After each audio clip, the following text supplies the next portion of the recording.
खुलुमबाय BTR news चेनेलाव गासैखौबो बरायबाय। आंनि चेनेलखौ साबस्क्राइब खालायाखैबा साबस्क्राइब खालायदो आरो बे खाथिनि बेल आइकन बेलखौबो थुनानै होदो जाहाथे गोदान भिडिअ बानाय सिगांग्रो नटिफिकेसन सौहैनाय बायदि। उदालगुरि जिल्लानि सिङाव थानाय डिमाकुसि दख'रा दुलाराय बर' फरायसा आफादा मैया मडिफिकेसन केयार कलेक्शन प्रग्राम मटर mission scale and quality education हाबाफारि लादों। बे हाबाफारियाव बाहागो लादों उदालगुरि जिल्लानि दुलाराय बर' फरायसा आफादनि गाहाय नेहाथारि निजोमसा बर', लोगोसे लोगो नेहाथारि बाबुल बर'। बिथांमोना बाहागो लायो। लोगोसे डिमाकुसि दख'रा दुलाराय बर' फरायसा आफादनि आफादगिरि मुनुस बसुमतारी आरो गाहाय नेहाथारि बिरफुं बसुमतारी, लोगोसे गुबुन गुबुन आफादनि दैदेनगिरि बिथांमोना बाहागो लायो। लोगोसे डिमाकुसि ओनसोलाव गुबुन गुबुन फरायसालि फरायसुला आरो फरायसुलिफोरखौ बाहागो लानो बे हाबाफारियाव बिटिआर गोरोबथानि दफा बायदियै मैया क'क्राझार जिल्लानि सिङाव थानाय 30 नं राजा लामा सेराव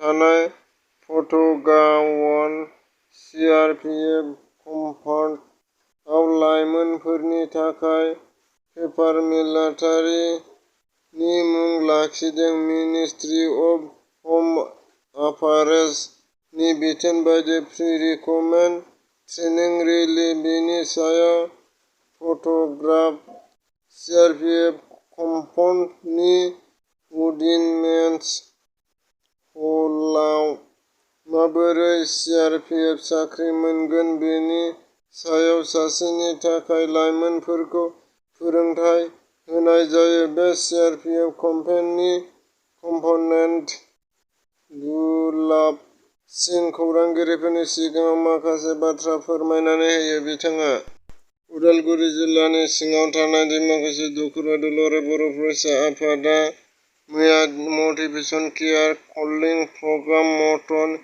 mission scale and quality education हाबाफारि लादों। बे हाबाफारियाव बाहागो लायो उदालगुरि जिल्लानि दुलाराय बर' फरायसा आफादनि गाहाय नेहाथारि निजोमसा बर', लोगोसे लोगो नेहाथारि बाबुल बर'। बिथांमोना बाहागो लायो। लोगोसे डिमाकुसि दख'रा दुलाराय बर' फरायसा आफादनि आफादगिरि मुनुस बसुमतारी आरो गाहाय नेहाथारि बिरफुं बसुमतारी, लोगोसे गुबुन गुबुन आफादनि दैदेनगिरि बिथांमोना बाहागो लायो।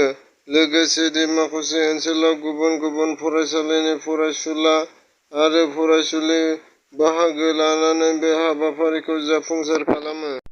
गसाइगाव महकुमानि सिङाव थानाय खासिबारि नबलाङाव मैया क'क्राझार जिल्ला बिजेपि दोलोनि बिथोन बायदियै 4 नं जमदुवार मण्डलनि मावफुं मेल हाबाफारि लानाय जादों आरो बे हाबाफारिनि गेजेरजों आसामनि गिबि मन्थ्रि ड हिमन्त बिश्व शर्मा आरो बिटिआरनि गाहाय मावफुं सोद्रोमा प्रमद बर' बिथाङा जौगानाय हाबाफारि मावलांनायखौ दिनैनि बे हाबाफारियाव नुजाथिफैनानै दैदेनगिरि बिथांमोनखौ साबायखर बावो आरो गंग्लायनाय फोरमायो।